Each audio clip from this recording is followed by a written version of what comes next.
afternoon, everyone. Please have a seat.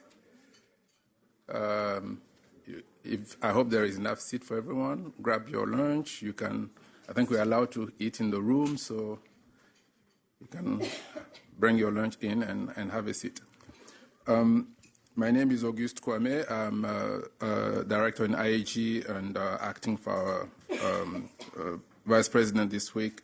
She's in Paris for a meeting, and she sends her greetings and apologies for not being here. Welcome to this event, this IEG event about the World Bank support to health services.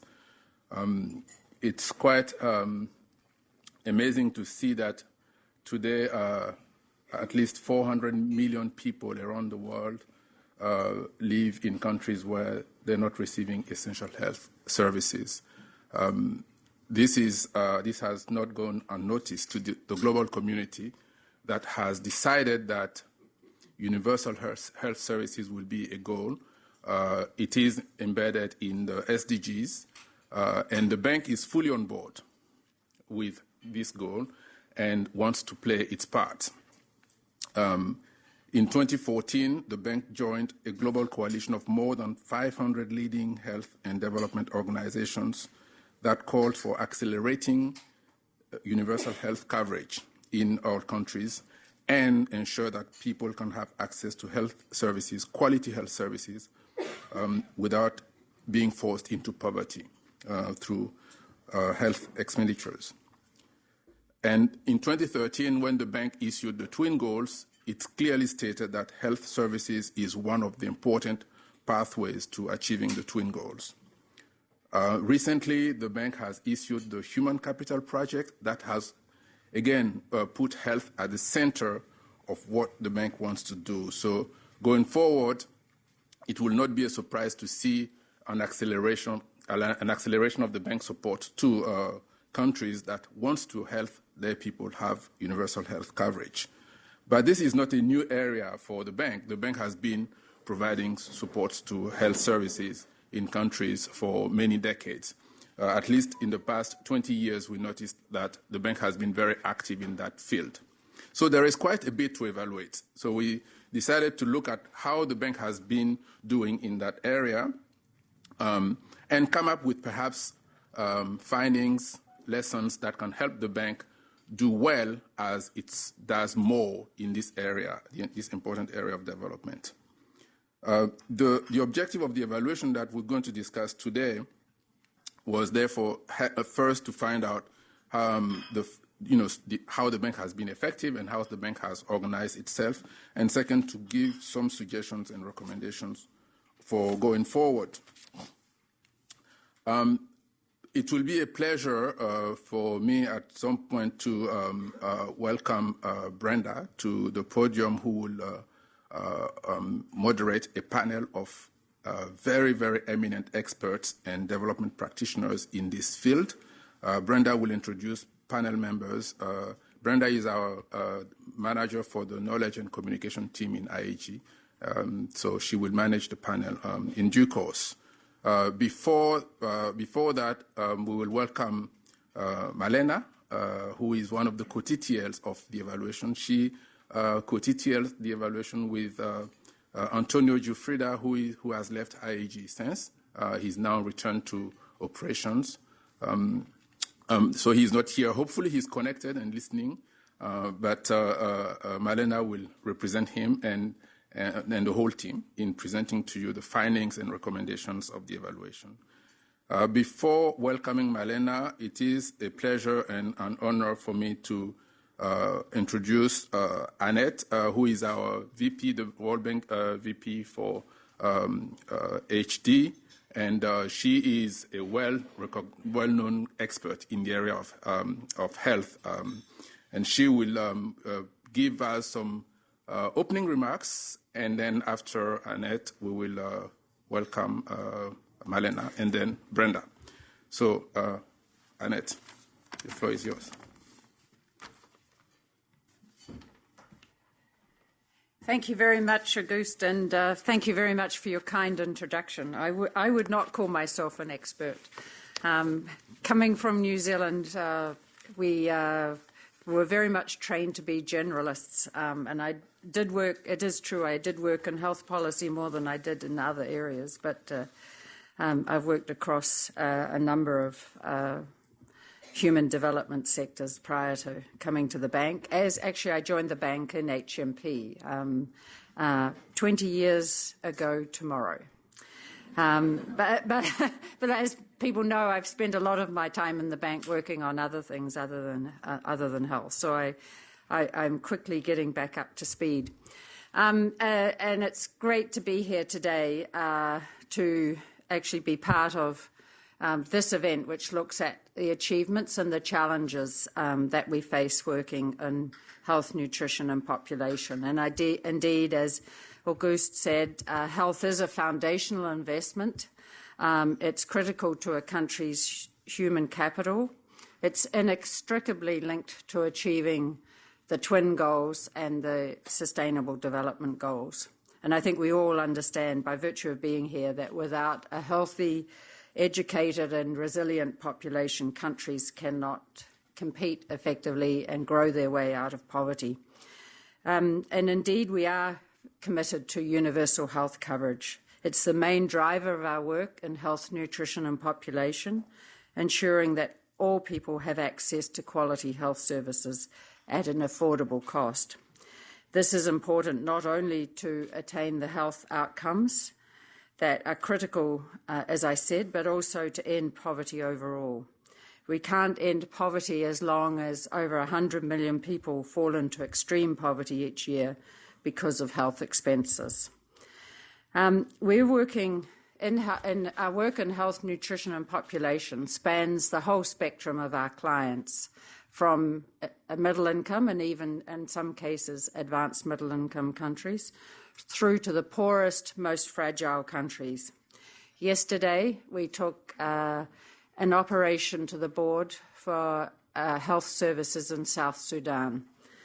And this was probably one of the most challenging operations we've ever done in health, nutrition, population.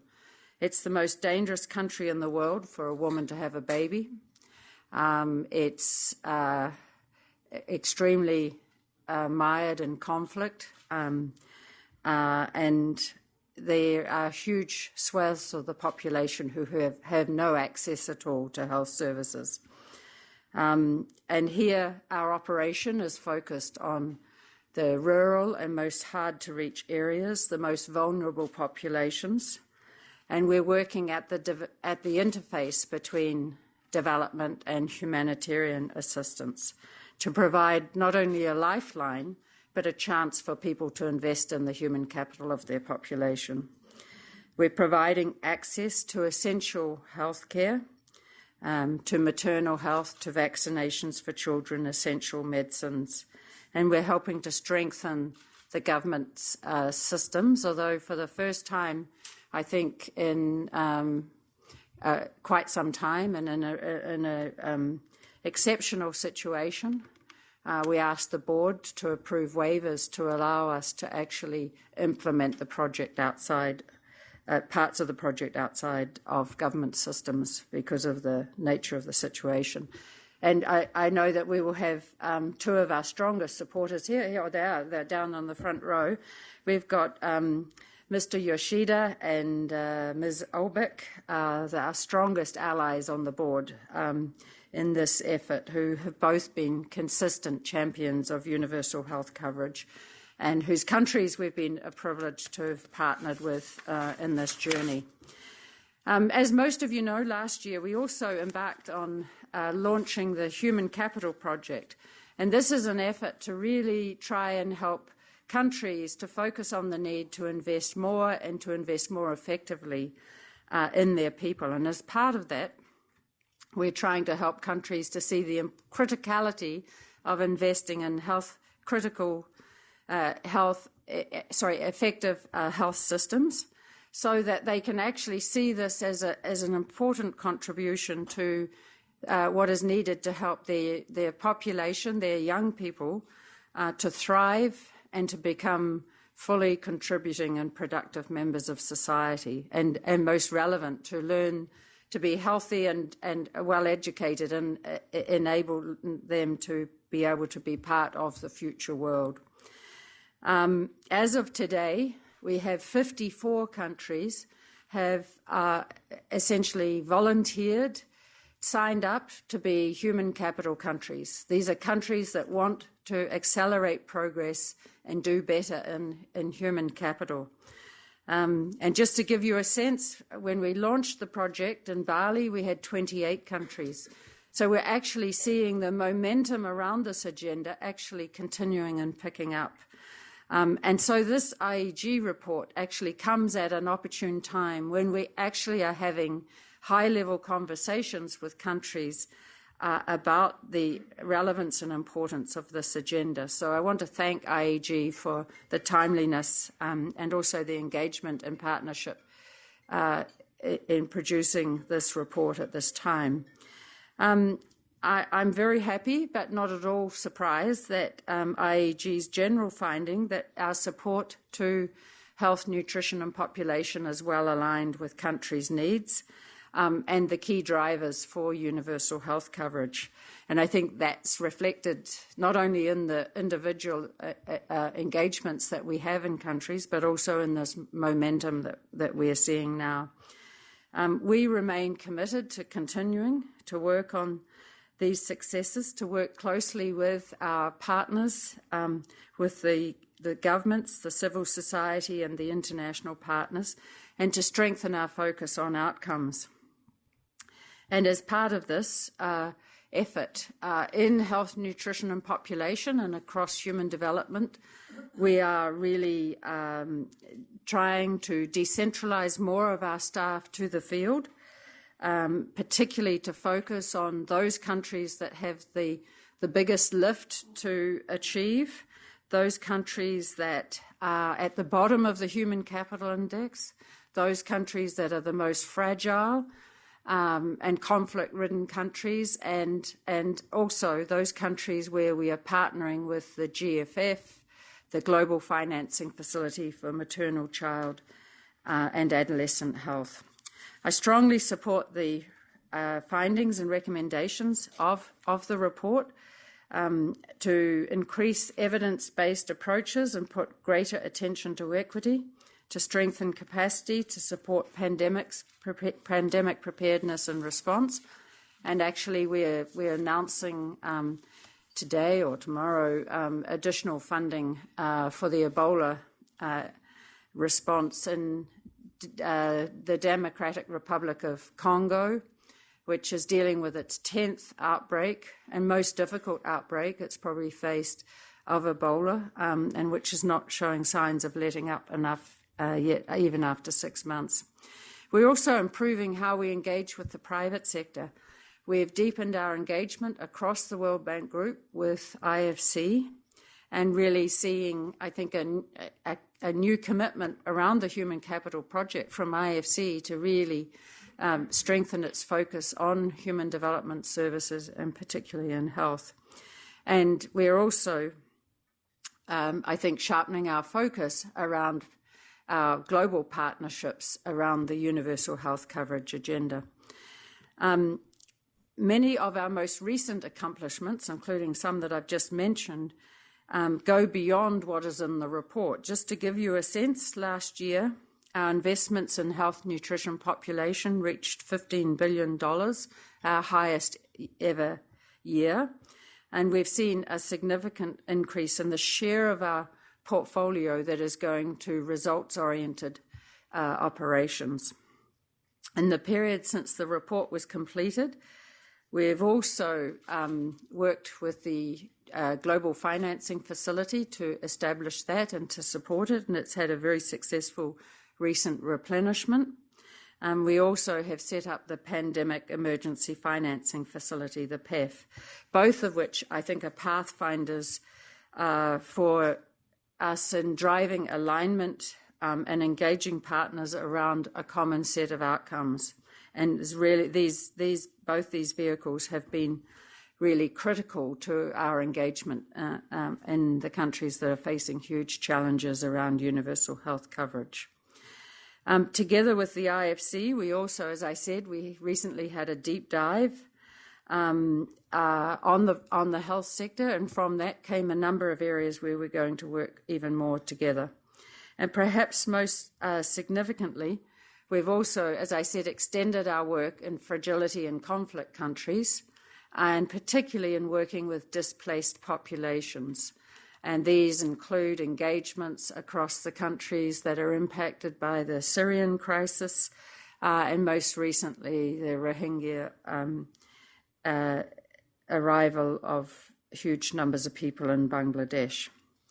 We are actually, I think, not only working with partners to ensure that essential health services are being provided, but we are also focused on the development, added value, if you like, of helping to build essential systems and strengthen systems for ensuring long-term development in the health sector. We're also working in countries even where the bank has a limited presence. So, for example, we're working in Yemen with partners at WHO and UNICEF to ensure that Yemenis in all districts of the country are having access to their urgent health needs, including addressing the recent cholera epidemic, while also strengthening the health systems. So it's beyond a humanitarian response to ensuring that some core systems are still actually operating, even in a situation where most of the government is not operational. So these are just, I think, a few examples, but they speak to the diversity of the work and the criticality of the work in actually bringing the realization to the universal health coverage agenda. So as we go forward, I want to just touch on a few principles that I think are critical. Firstly, our commitment to universality. A truly universal system has a commitment to equity so that all people who are entitled to actually have access to quality health services. Secondly, ensuring affordability. People cannot thrive and poverty cannot be reduced while people are actually being bankrupted by and stripping their last remaining assets in order to pay for essential health care for their families. Thirdly, ensuring quality. All too often, even where we see access, the quality of services still have a long way to go. In the service delivery indicators, where we've surveyed some countries, some 7 countries, we see that 50% of the patients presenting at a health clinic for the 5 most common conditions are being misdiagnosed. So half the patients are being misdiagnosed in 7 of the countries that we've surveyed. So access alone does not realise the goal of universal health coverage. And lastly, we're mobilising a whole-of-government approach around this agenda. Universal health coverage can only be achieved when we break down the silos and we forge partnerships with policymakers across governments and beyond the health sector. And this whole-of-government approach has really been critical to informing our work, where we are getting countries to look at these issues in a more thoughtful way to see how they're investing in their people. And so our dialogue is going beyond the level of sectoral ministries to really bring a whole-of-government commitment to this agenda. So for us, it's not just, this effort is not just about whether our individual projects are well rated, but most importantly, it's how we engage our counterparts in thoughtful policy dialogue and conversation, and more broadly with the society to achieve an informed policy discourse that really encourages countries to do more and better to achieve health outcomes. These principles will continue to guide our work. We really look forward to working with all of our partners to build increasingly efficient and effective partnerships so that together we really are broadening and deepening the effort around health sector reform. I'd really like to thank all of our partners who are here today.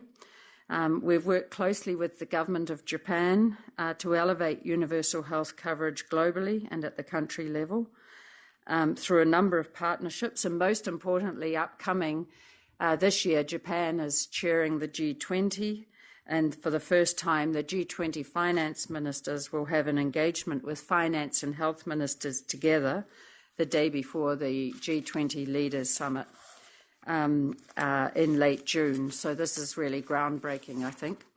And we've also, I think, been able to expand our work here at the bank on universal health coverage with Japan's assistance. We also greatly appreciate the partnership that we have with Norway on the global health agenda.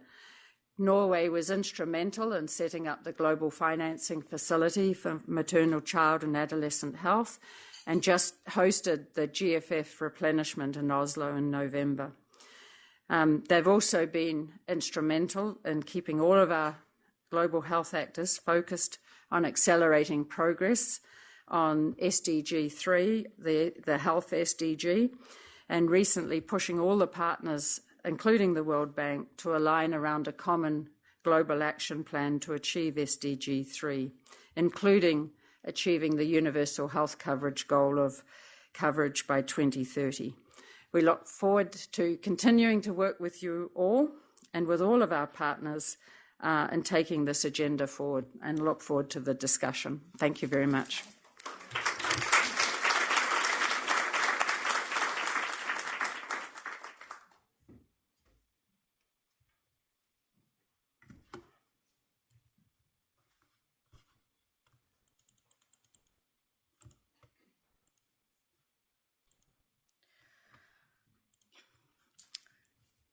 Good afternoon to all.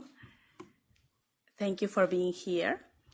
It is a pleasure to present the main findings of the World Bank Group Healthcare Services Evaluation, which main purpose was to assess the contribution of the World Bank and IFC support in health services during 2005 to 2016.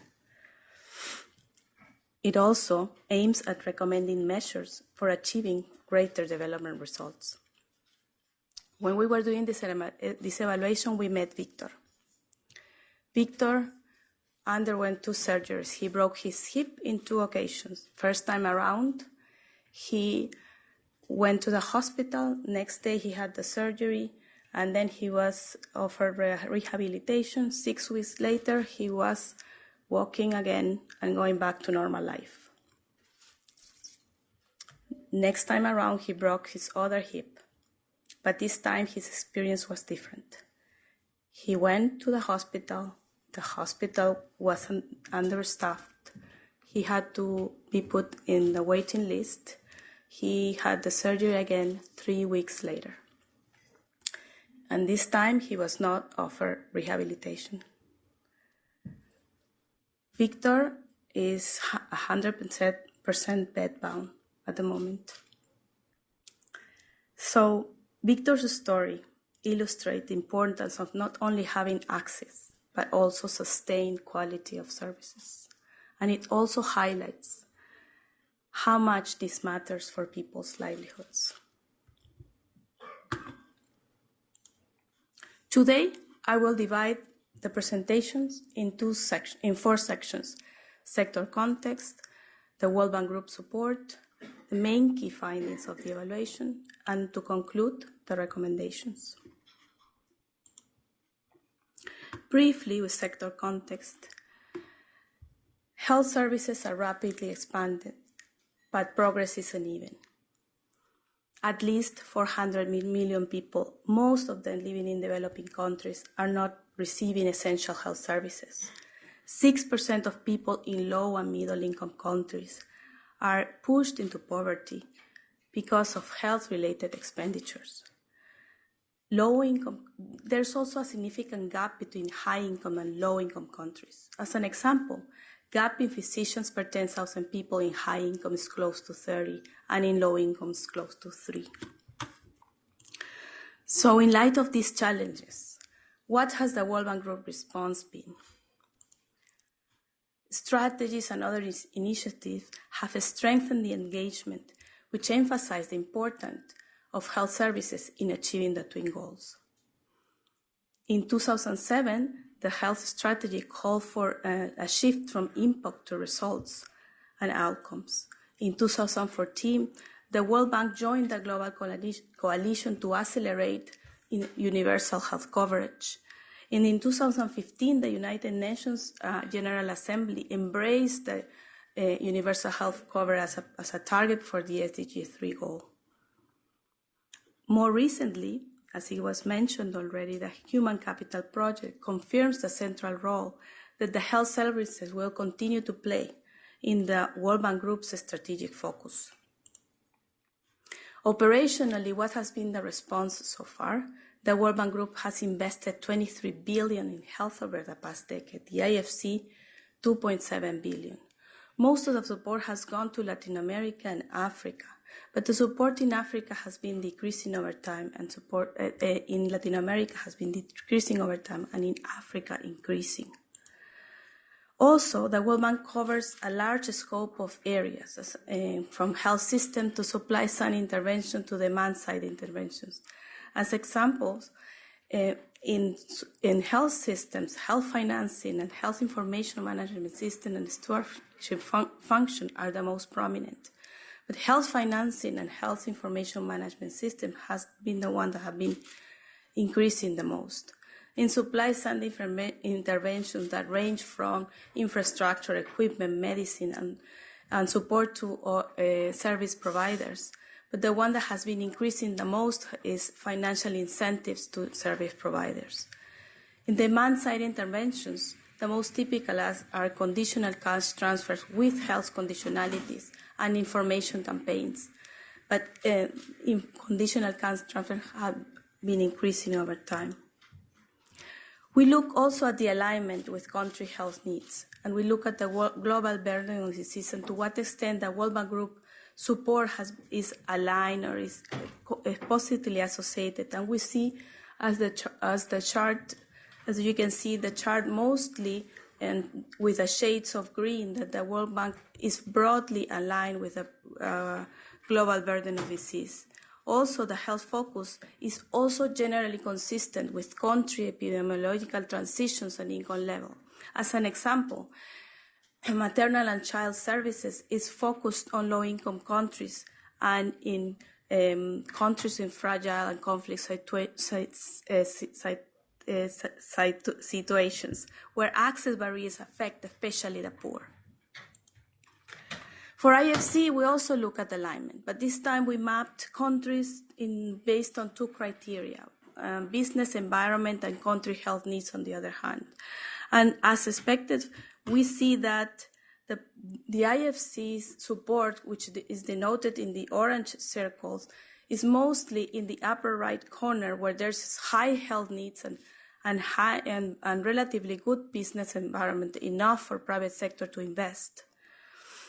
But IFC is active only in 1/3 of the countries that are in this quadrant, which suggests potential for IFC investment to expand beyond its current portfolio. So with this support, is the bank doing a good job in the sector? I want to leave you with main findings in the following topics. First, focus on 3 key drivers of universal health coverage. Second, global partnerships. Third, pandemics. And 4, public-private interactions. With regards to the first, we see that the World Bank Group has been successfully achieving focus on access on health services over time. But improvement in access aren't enough. Quality improvements are also needed to achieve sustainable results. We have seen that the World Bank projects show greater emphasis on quality improvements over time. However, we see that they focus on only limited dimensions of quality. That is, all the dimensions are structure, process, and outcomes. And most of the focus is on structure. However, there are some interventions that stand out. Performance-based financing interventions have better monitoring and better tracking of quality indicators and have achieved greater results over time. than the rest of the portfolio. An important aspect of universal health coverage is to focus on disadvantaged populations. We have seen that the majority of the World Bank interventions target the specific population groups. However, they don't have explicit objective. This has accountability implications on the poor because at the end of the day, we cannot say whether this specific target population has been benefiting or not. The second finding on global partnerships. We see that the global health landscape has increased in complexity. The development assistance for health has increased significantly, from 6 billion in 1990 to 37 million in 2015. Also, there's multiplicity of factors, from new philanthropic foundations, OECD members, multi-donor trust fund, new global partnerships.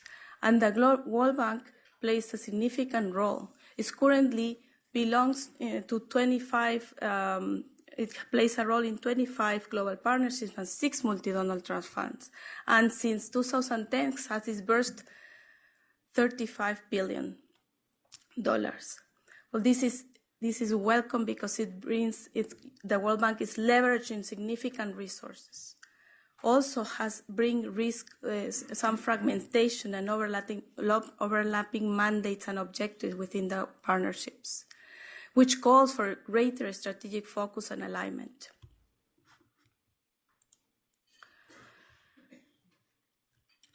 The third finding on pandemics, the World Bank Group, the evaluation suggests that the World Bank Group performance in pandemic response has improved. The World Bank has learned from past experiences, in particular from the operations addressing avian influenza and zoonotic diseases through the global program on avian influenza and pandemic preparedness and response. But it failed to sustain efforts. The World Bank also was a key member of the global coalition that mobilized the Ebola outbreak, mobilizing $1.62 billion. Building on this experience, the Bank Group has launched the emergency financing facility in 2016. It's an innovative and fast-dispersing mechanism to prevent that outbreaks become pandemics. This is an encouraging strategy, but this evaluation highlights the importance of preparedness as the first line of defense against pandemics. And there is also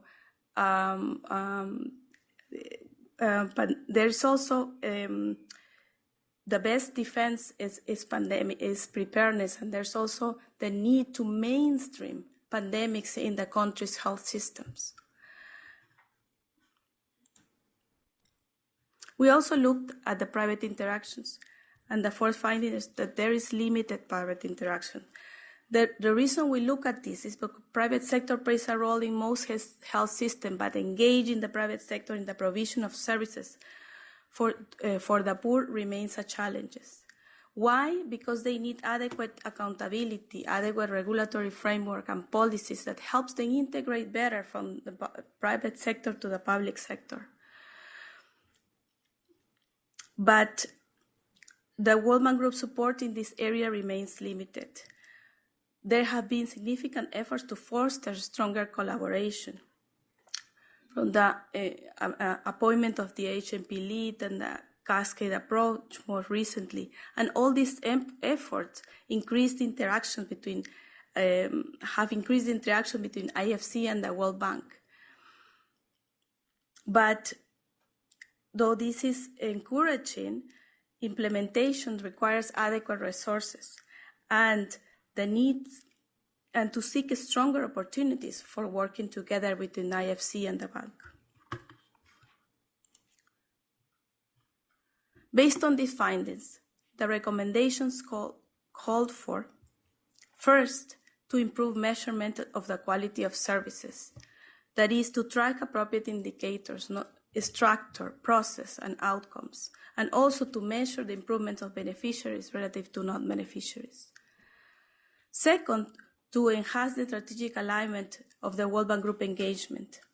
And how do you do that? To develop a clear selectivity criteria.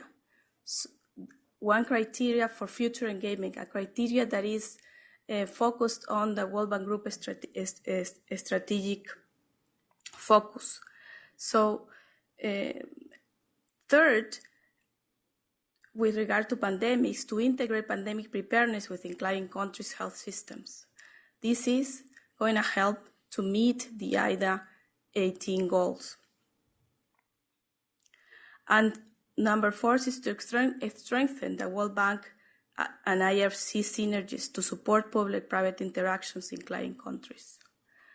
This can be done by the World Bank and the IFC to work together towards improving the policy and the regulatory frameworks and the accountability measures, and also for the IFC to blend in public financing in the private sector operations. So with this recommendations, the World Bank can enhance the impact of universal health coverage, can help mitigate the IDA 18 goals and achieve greater development effectiveness. Thank you. And I will now leave you with Brenda Barbour, who will present our distinguished panel and moderate the discussion.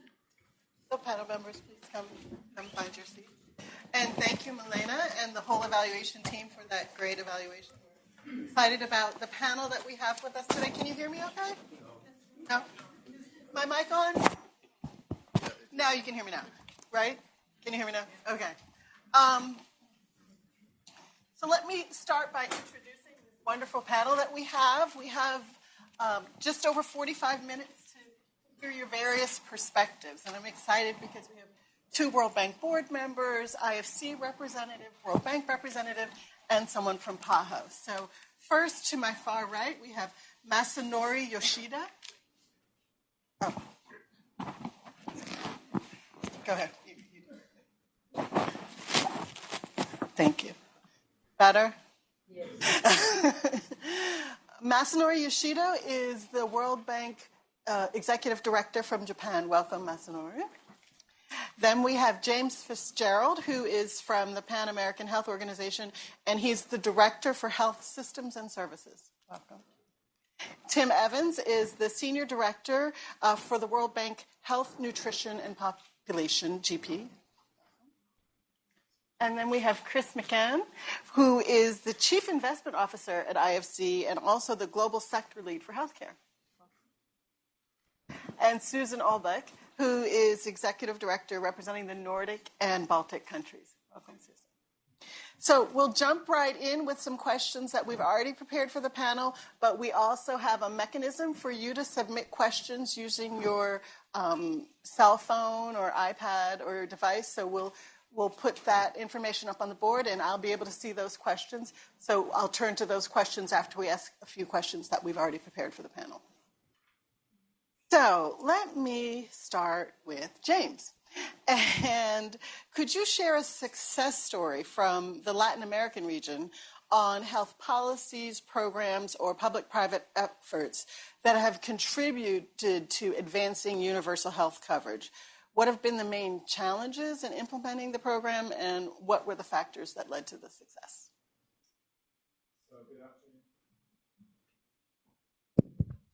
Yeah. Good afternoon, and thank you very much. For those of you that don't know, the Pan American Health Organization is the regional office of the World Health Organization, and it's the specialized institution of public health for the Organization of the American States. So it's an intergovernmental organization here in the Americas with participants from Canada down to Argentina and Chile. So that's a big question to start, right? And not an easy one to answer. To frame it, I think really one of the core strategies around which we have built the approach in the Americas for universal health coverage has been the strategy on what we call the universal access to health and universal health coverage.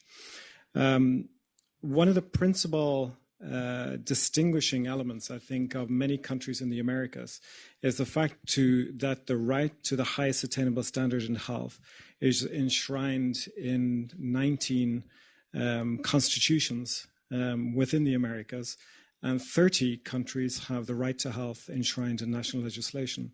So the rights-based approach to health is a critical driver of health systems transformations towards universal access to health and universal health coverage. So why do I say universal access to health and universal health coverage instead of just universal health coverage? This rights-based approach has been instrumental in the region of the Americas to adjust the respective policies to shift the focus away from simple coverage mechanisms, which countries see principally as being insurance-based financing mechanisms, to a focus more on addressing the barriers to access that persist within the region. These could be geographic, economical, cultural, social. And so the strategies that the countries have been working on really is to address these barriers and to expand access to comprehensive integrated health services, not just essential health services, but comprehensive integrated health services based on something that's very important and has been really a core principle of health systems development in the Americas, which is the primary healthcare strategy. So there's a lot in that, and let me unpack that, I suppose, within the context of a couple of our countries. If we look at Brazil, for example, 1988, new constitution, where they established the unified health system. Within the constitution, health is a right of the individual and a responsibility of the state. And so within that, they launched the Family Health Program that aims to reach out through the primary healthcare strategy into communities to provide comprehensive integrated care, linking with healthcare networks. The governance mechanism from the federal to the state to the municipal level has social participation and citizens' engagement. And so this process has been developing since 1988. Not without hiccups. Every health system has had its hiccups, but really has managed to massively expand and ensure equity, which we were talking about a little bit earlier on, equity within the health system. So that's a large country like Brazil. If you take another country, a much smaller country like El Salvador, that has since 2010 really shifted its care as well through a reform process based on the establishment of family health teams at the local community level, working with indigenous populations, working with primary care providers, healthcare teams, and then shifting the financing down so that they're essentially achieving between 20 and 30% allocations in terms of health financing now for private for healthcare. And finally, addressing the public-private mix, which is complex. Often we look, I think, at public financing just being government and private financing being traditional private financiers, but it's a lot more complex than that. You have got public systems using private services. You've got private individuals, companies, contribution to social security mechanisms, as in Costa Rica. And then you obviously have private providers, private financing, providing private services.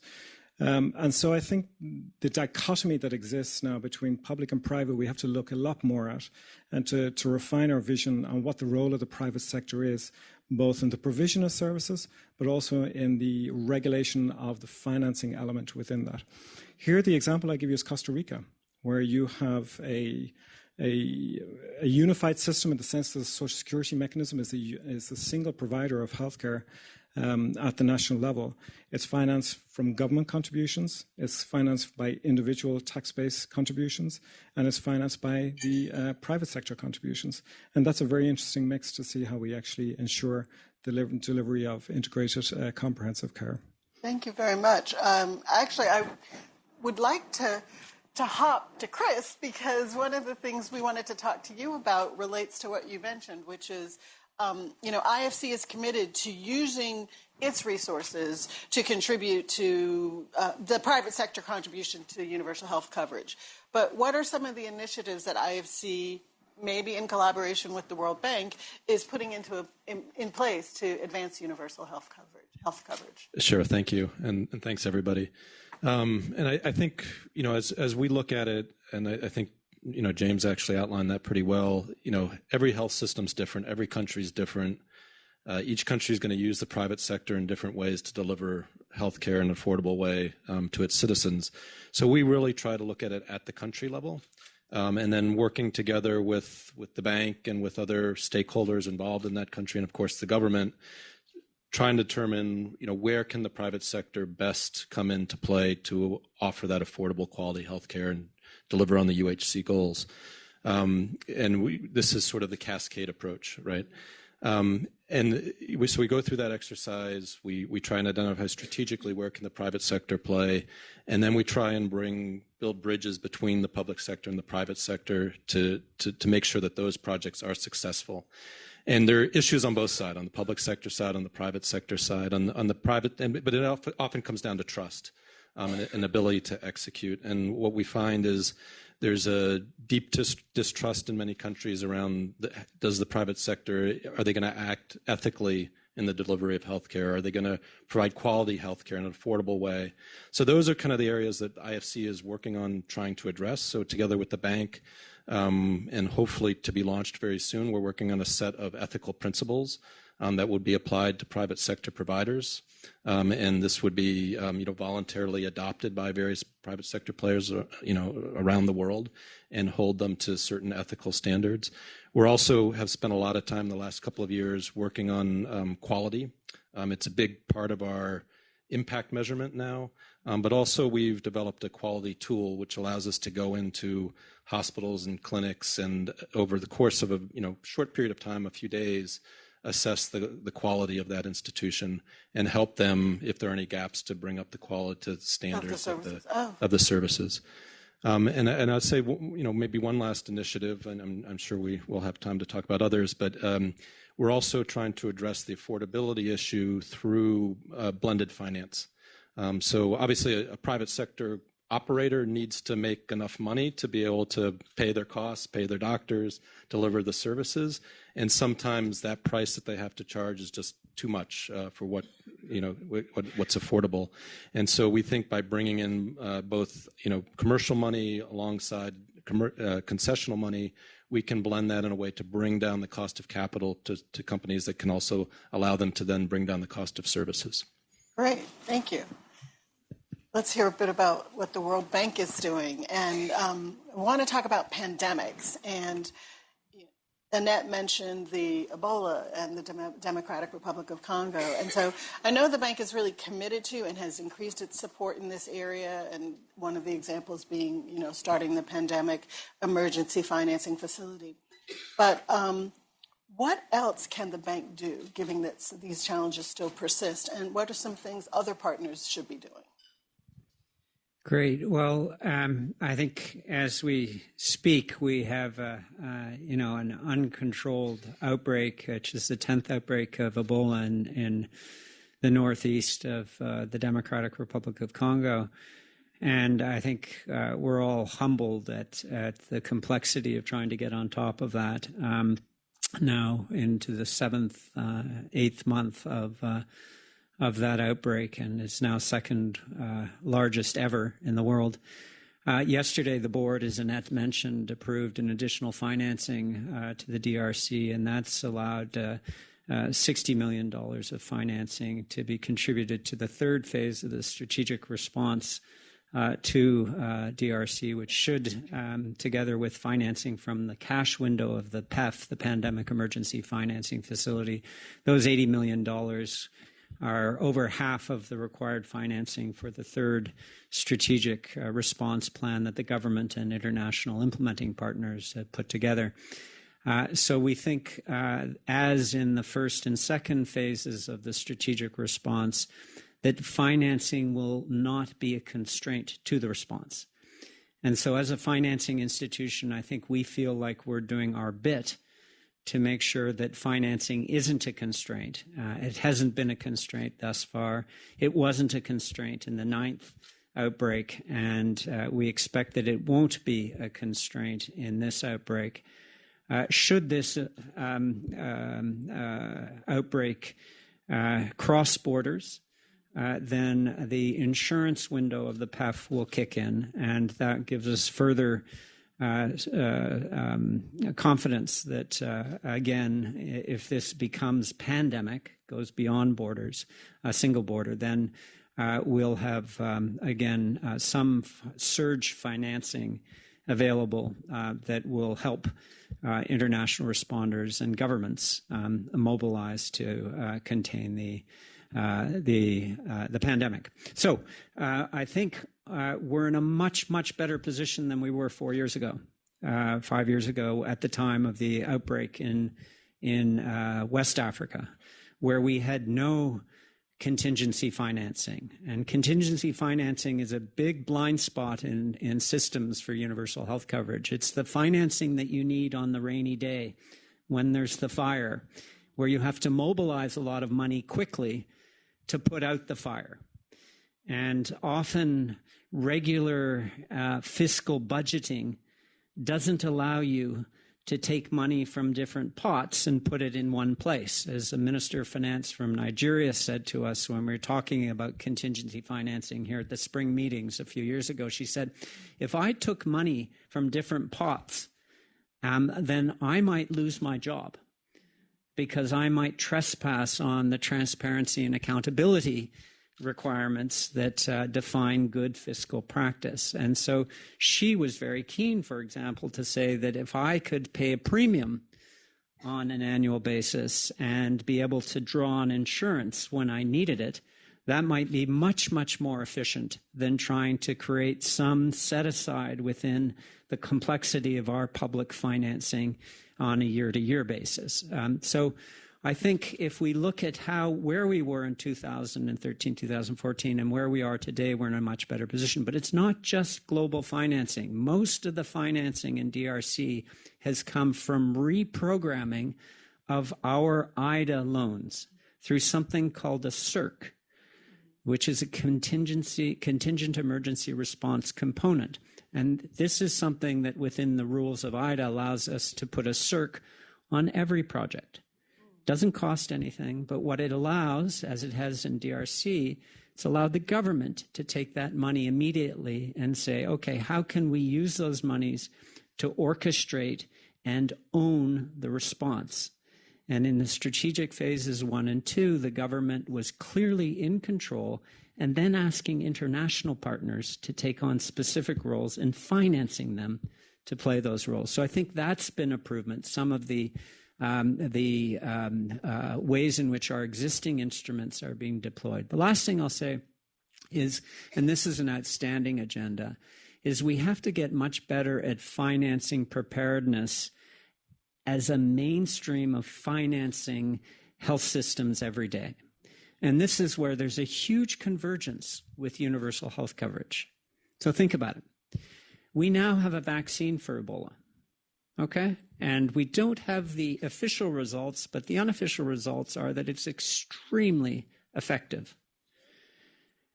It may be, if prices come down, that in Ebola endemic zones, it makes sense to add this vaccine to the vaccine schedule.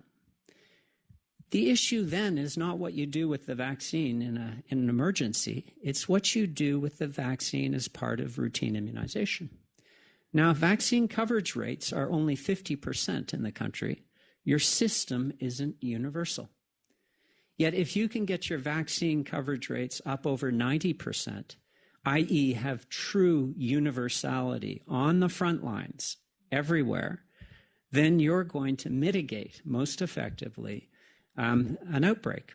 Or if you have a new bug, and you have community health workers through family health teams and others on the front lines everywhere, the likelihood that they'll pick this up quickly and report it to a surveillance system is much greater. In West Africa, there were no community health workers on the front lines. It took 3 months between the sentinel infection and the time that we actually picked up 3 months later that there was a problem. And those lost 3 months meant that we had 3 countries involved and a very complex disseminated epidemic. So to me, this convergence between building a system for true universality where everybody is covered and has access to those essential services, and the health security and preparedness agenda, they go hand in hand.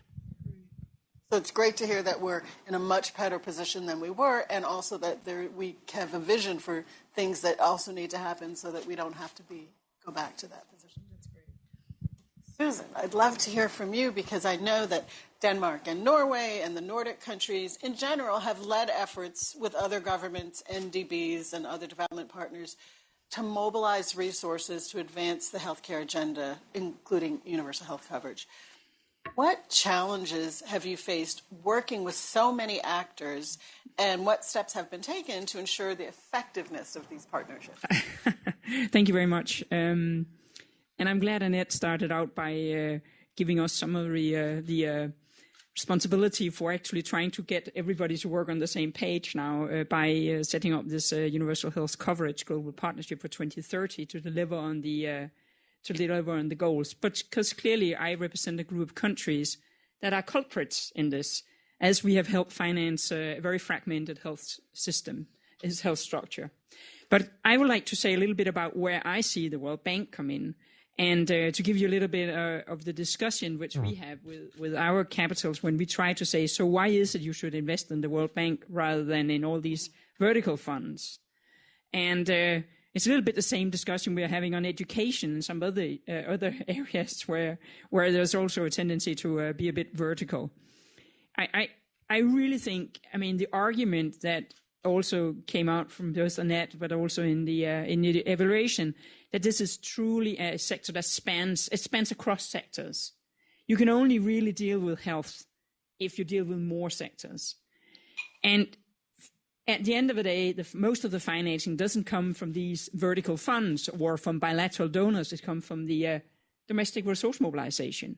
So that's where the bank comes in, and that's where the human capital projects and the human capital index come in. And we think that's a really powerful argument for this wider and broader way of looking at both health and education and nutrition for that sake. And then I think Tim just said some of the things that we really value with the bank. The systems approach. It is really only the bank that can work with governments to get governments in the leading seat, to say, go and pick and choose what they want from different providers of funding and vaccines and stuff. It is really only the bank that can do that work. So, and to make sure that we cover the full spectrum, prevention, preparedness, getting to the front line, being sure that we're ready. So for us, this is an essential part. Talking about integration of the private operators, it's also only the bank that can really play a role in building up the capacity of countries to regulate and work with and demand what it is they need to demand from the private sector as they come in. It's also really only the bank that can start some of these new discussions and putting economic terms on new diseases, non-communicable diseases, antimicrobial resistance, because it's cross-sectoral, it costs money. It has an economic impact. It's really only the bank that can make these economic arguments for why we need to invest here. So this is just to the bank also to be better at explaining this when you get out and talk with the donors who are the culprits of funding many vertical funds in this area.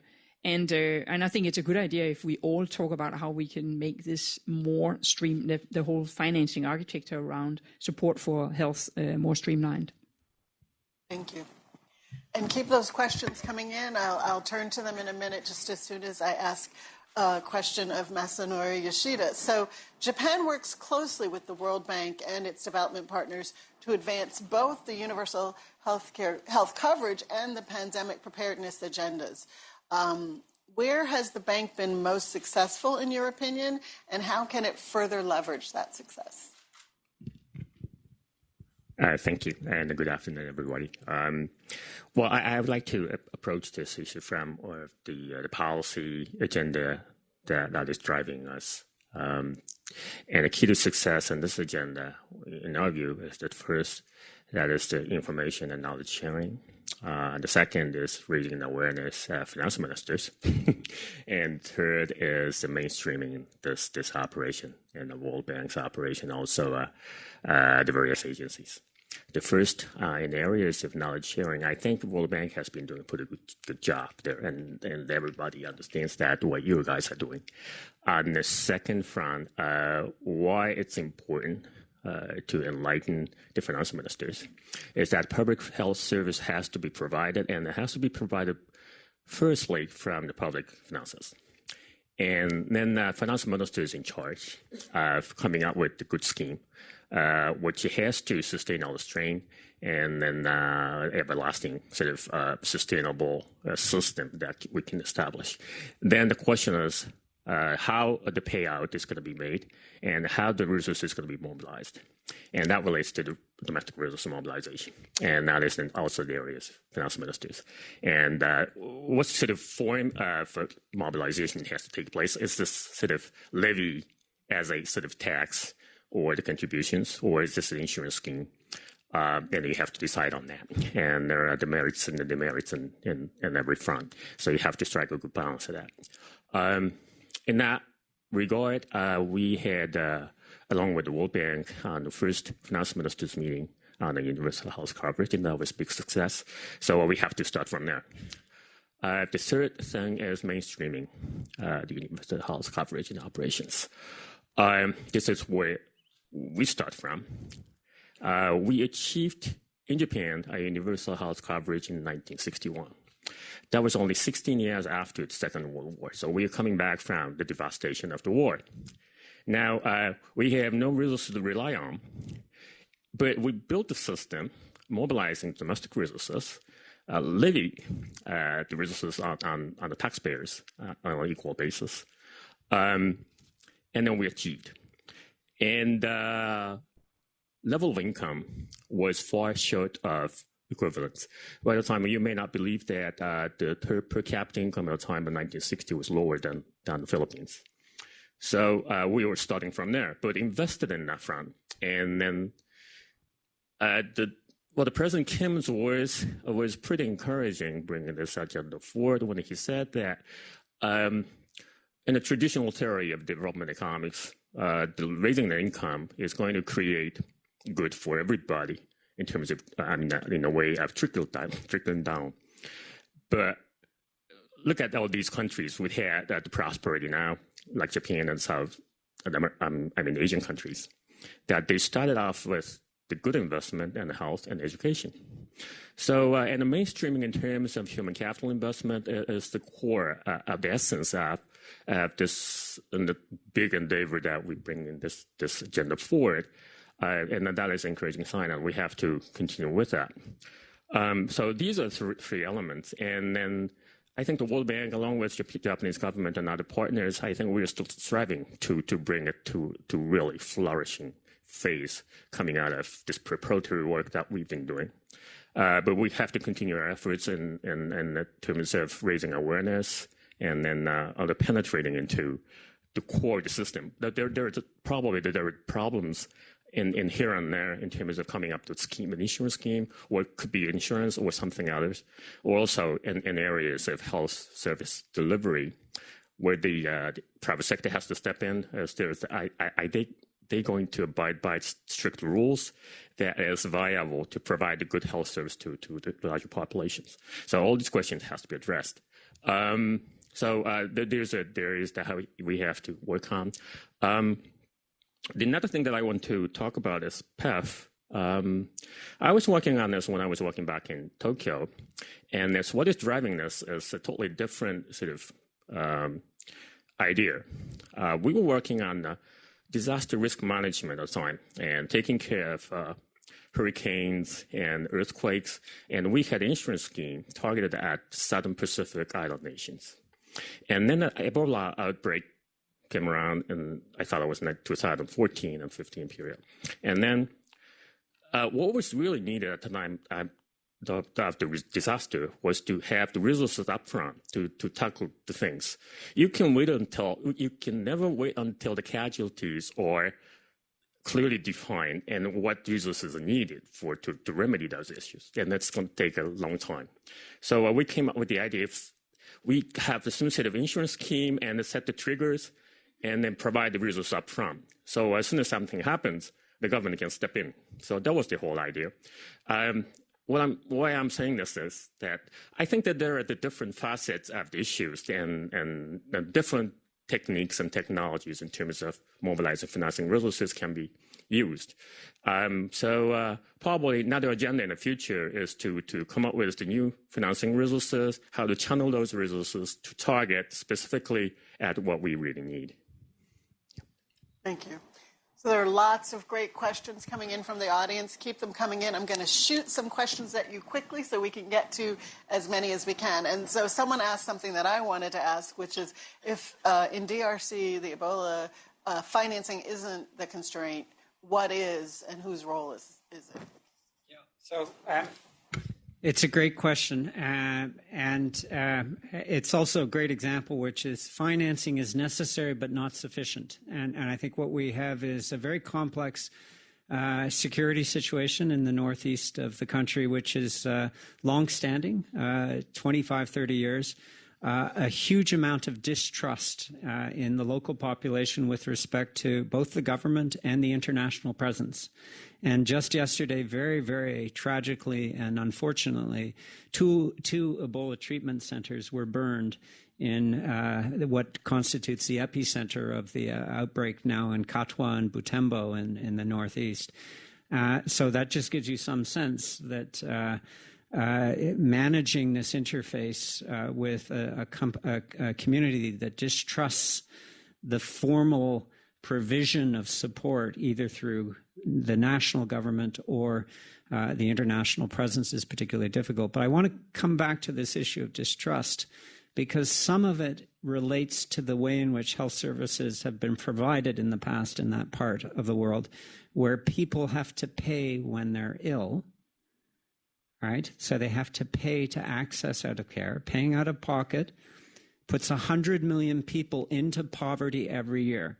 If we don't address that situation, this institution will not achieve its eradication of extreme poverty goal. Okay, the health sector and the way it's financed will be the reason it doesn't achieve that goal. We won't be proud of that. That's why we need UHC. But the issue is when you put money up front as the basis for accessing care, first of all, it's a massive deterrent. People don't go. They don't go until it's very late in their care. And so what we're seeing is Ebola patients arriving at healthcare facilities when they're almost comatose, very late phase, and when they are most infectious. Right? And so the structure of the financing system in that part of DRC, and it's not limited to that part of DRC, but has created a basic distrust of the formal healthcare system such that it's really getting in the way. Now, it's part of a larger polemic, but if, as I was speaking with the Minister of Health when I was in Beni in the outbreak area in September, he said, actually, the reforms that we're supporting through what's called the PDSS, which is the strengthening of the health system, which we're co-financing with the Global Financing Facility, are really focusing on making sure that services are free at the point of care. And so what we've tried to address the issue of distrust to some extent within our means possible is to make sure that there are no charges for services, and moreover that those facilities that people are accessing have appropriate and full stocks of commodities and medicines that are needed to treat. So just to say, that's what we're doing. We also have to say there's just a tremendous amount more that we need to do, which I think, as we've been discussing since yesterday, draws on the multisectorality. Is there a way this institution could flex its multisectoral muscles and bring in food, access to education, and other core commodities which would help develop some greater trust in that part of the DRC in the near term? Because if we can, in some extraordinary way, mobilize that support, that will probably make a big difference to the way this, to the trajectory of this epidemic. Thank you. And another question, probably a quick answer, is are there any IFC World Bank joint efforts in the pipeline? And if so, can you tell us about one? And my screen went blank. Sure. So I mentioned the ethical principles. Do I have time for two others? Well, why don't you do one? One, and then okay. So one of the areas is a few years ago, IFC developed this quality tool that I mentioned. We're now looking at how we can expand that quality tool to health systems. So we're working with Jeremy, who's back there, and his team on the H&P side, starting in Colombia. And we have a joint mission next month to go and look at the overall quality of the Colombian system, which is obviously both private and public payer for the most part and private provision for the most part, and seeing how we can address accreditation issues, quality in the public hospitals, quality in the private hospitals, and how regulations can be put in place to improve quality there. So that's one example. Thank you. And from PAHO's perspective, I still don't have my screen, but I remember there was a question about, is mental health covered as part of the health care agenda? And so is health and NCDs. Oh, okay, thank you. Right. So it was interesting to see in the presentation that the bank is beginning to shift more resources into NCDs. We would love to see that is also encapsulates the issue of mental health, because ultimately what we're talking about is health and well-being. Mental health is a core element of the health and well-being of the peoples around the world. Mental health services are progressively being incorporated into the primary health care services offer or packages in some of our countries, but there's a ways to go. There really is a ways to go on this. And I think what we really want to see is how we begin to integrate that, so that through the primary healthcare approach, where you have these family teams, where you have this approximation to the community, that we can provide those services within that community, and so that we don't kind of have to, as Tim was saying, shift the care up into the system, into larger institutions that are less human, that are less caring, and ultimately may not have the capacity to respond to some of the issues. This is an enormous challenge, I think, globally, and even in middle-income countries in the region, there's a certain amount of stigma still associated with mental health care services, particularly in the primary healthcare setting. So there's some work to be done on that. Thank you. And I'm going to address this question to Susan. James talked about a rights-based approach to healthcare, and would you advise the World Bank to push a rights-based approach?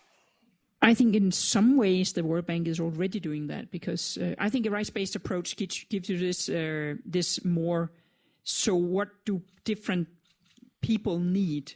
Women need different things than men.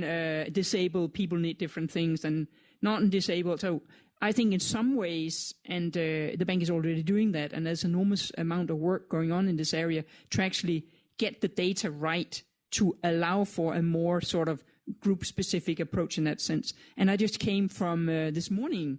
There was this non-discrimination day where the Nordic Trust Fund, which is now turned into a Human Rights and Development Fund, has been supporting a lot of that data, which can actually allow you to do better in health by having more disaggregated data and being able to target more different kinds of populations. So yes, on that sense, I would think that's a good idea, because it helps you actually do better in terms of reaching the most disadvantaged. And to plug the IEG evaluation, that speaks to one of the recommendations about really looking at who you're targeting and measuring whether you're reaching them, right? So, okay.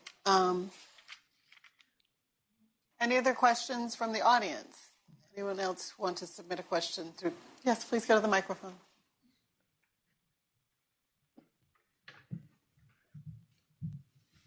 And introduce yourself first, please. Hi, my name is Rohini Pandey, and I work with the South Asia Social Development Unit here. I'm a demographer. I saw in one of the graphs that in the IEG presentation that it seems that much of the effort is gone towards supply side interventions and not that much on addressing demand side barriers to use. And I was wondering what the plans are to address some of those, especially arising from cultural, social, or other factors that might prevent particularly disadvantaged groups from using health systems even when they exist. I'm thinking of adolescent girls, indigenous populations, groups like that, so that the coverage can actually extend to universal usage. Thanks. So I feel like I keep picking on you, Tim, but is there anyone else who wants to weigh in on that question?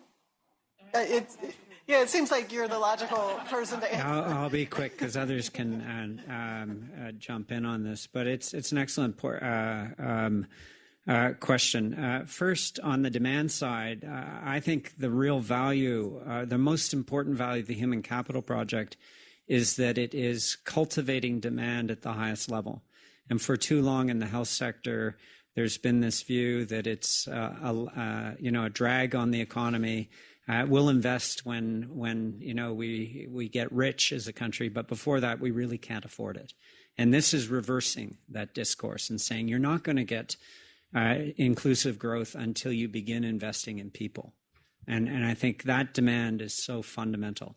But it's not the only type of demand. And so I think another dimension, and we work on this in terms of the universality agenda, is we're talking about front lines first. And the reason we're doing that, we're trying to reverse the discourse of, let's get to the last mile. Because implicitly that's sort of trickle down. And we know trickle down economics really hasn't ever worked. And we know that government doesn't get to the front lines quickly.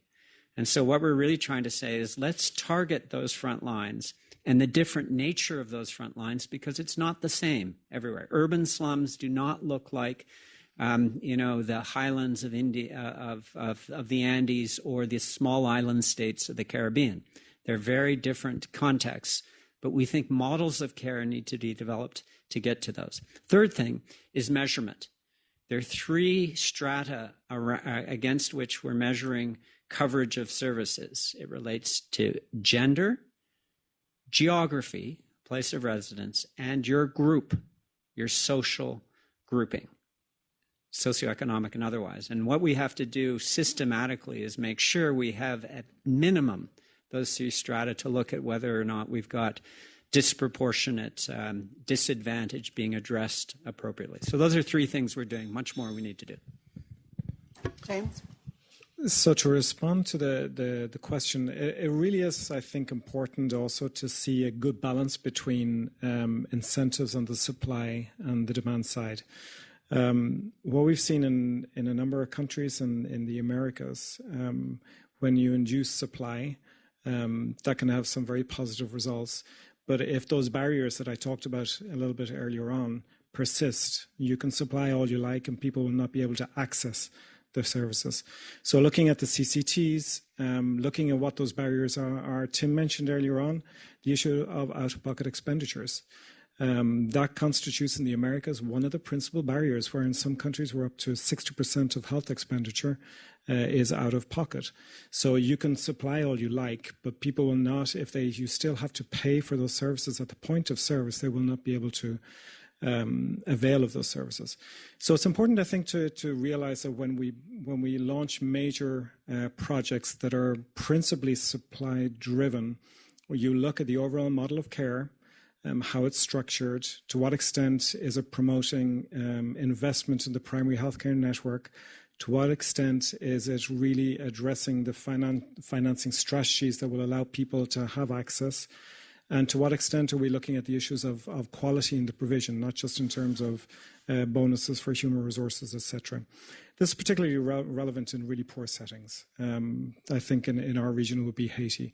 So in cases where we look at World Bank or IDB finance projects, we have to be very careful of just financing the supply side. This links very well into the question on the rights-based approach, because a rights-based approach is based on the principle that of equity that was highlighted in the presentation, and the principle of solidarity, where you pool financing to address issues of equity and address the needs of what we see on the screen of health for all, and what we hear from the SDGs, leaving no one behind. So I think these are core principles that were mentioned early in the presentation and the introduction, that drive a rights-based approach to really shift care services out into the community and address the needs of the population. The difference between that and an insurance-based mechanism is that insurance-based mechanisms normally have explicit benefits. And there may be barriers to access those explicit benefits at the national level. So these are some of the really, I think, complex discussions around the structure of the health system that many countries struggle with. We see in Colombia, just to finish, we see in Colombia now a shift towards integrating the two subsystems that exist with explicit benefits and moving from an explicit benefit process into exclusion in terms of I will, instead of explicitly stating that I will provide A, B, and C, what they're now moving towards is to say, I will exclude X, Y, and Z. And so that's an important shift because it shifts from an explicit benefits offer into a more open access provision. It's going to be a major challenge for them to do that. So we have about 5 minutes left, and what I'd like to do, if the panel members are willing, is to give you each 1 minute, and I want to start with Susan, just to say if there's one more thing that you'd like to say about World Bank Group and PAHO contribution to this agenda, what else would you want to make sure that this audience heard? No, I think it's, in many ways, I think the bank is doing the right thing. I think the new focus on the Human Capital Project, if we can really get that to work, and that we can stay engaged. This is not just a blip. We do that a couple of years. It's a long-term engagement. That is maybe the most important thing because it sort of encapsulates all what we've been talking about here today. So this is just, it's not a couple of years. It's something that stays, and we will continue to focus on it. Very good. Chris?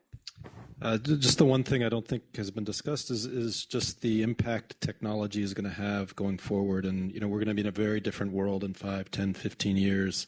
And we need to be thinking how we can leverage AI and telehealth and all of these things to reach the poor. In mental health, I think that stigma can be overcome in some ways through telemedicine and other such things. So great. I think as a financing institution, IEG has got to hold us to account much more fundamentally. I think development assistance is still in the dark ages. It's an end in itself rather than a catalyst to domestic resource mobilization. And I think if we look at our performance as an institution as a whole and in the health sector, it's clear we can do a lot better. And we need to learn to do better systematically. Secondly, related to this, if we look at the financing of health systems for universal health coverage, the biggest prize for which we don't have our eyes focused sufficiently is the out-of-pocket payments at the point of service. Those constitute $600 billion of expenditure every year. That's 20 times development assistance in health. If we could harness just 25% of that money into prepayment pooled contributions from the growing informal sector in low and middle income countries. I say the growing informal sector because we're never going to have a Beveridge or Bismarckian system in low and middle income countries. Those are 19th and 20th century solutions.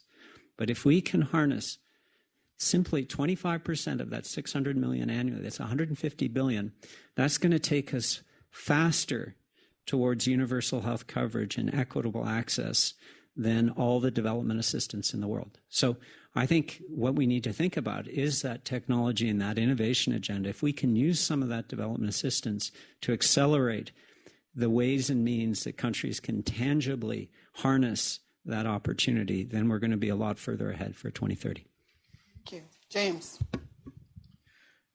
My parting thought would be, as you look at the issue of health services in the bank, don't delink it from some of these values that you extolled earlier on in your discussion. Don't delink it from the discussion around policy, governance, regulation, the organizational model, and what the overarching objectives of any health transformation process is. Don't focus only on the health service provision element. It is extremely important. But as we were talking a little bit earlier about the supply of health services is one factor, we need to address the barriers that persist within a system to ensure equity and ultimately the right to the highest attainable standard in health. Thank you. I'd just like to stress again the importance of mainstreaming this agenda in World Bank operations in the discussions with the authorities, like in line with the CFA and all that. Obviously, you have to get into dialogue with the authorities about how to utilize resources for computing needs. And we have to have the convincing case to present to the authorities that this is, as a matter of fact, very important. Another thing that I wanted to mention is that this, I've been thinking along that how best to utilize this disruptive technologies. That's another agenda that the World Bank has been talking on. So it's just more of an imaginative approach. If you can identify using the AI technology and whatever, that it identify the distribution of different medical needs across the country or across the world, and also at the same time you can map the suppliers and that you can somehow match those two different supply needs, could be an ideal platform. So I was just coming out of imagination. Wow, these are all great ideas. So thank you all for coming. Thank you, Annette, for the opening remarks, and Auguste, and to the evaluation team. Thank you to the panel members for this great discussion. This is the beginning of the conversation, not the end of the conversation. Now is when we begin, and you can find out more at ieg.worldbank.org. Thank you. Thank you.